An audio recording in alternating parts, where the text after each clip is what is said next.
e la cosa che più mi gratifica è stato riuscire a farvi degustare un metodo classico Padosè 2009. Perché io dico sempre, nel momento in cui un'azienda ti dà l'opportunità di assaggiare un Padosè vuol dire che ti mette in mano la propria produzione, ti mette in mano la propria azienda, perché se non hai una materia prima più che perfetta non puoi permetterti di fare un Padosè.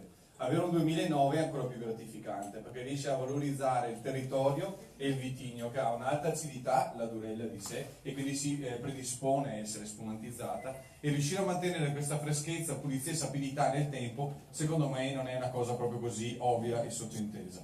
E questo diciamo è quello che è la nostra filosofia.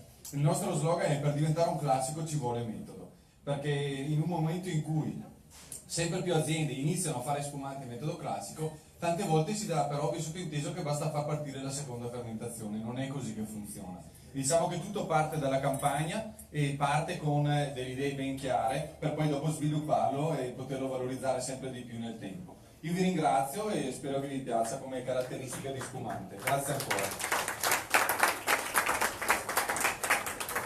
Grazie Matteo. Si vede fin dalla bottiglia, dalla forma, dall'etichetta, l'eleganza del vino, e a parlarci di questo vino sarà una delle nostre sommelier più eleganti, Chat Sommelier.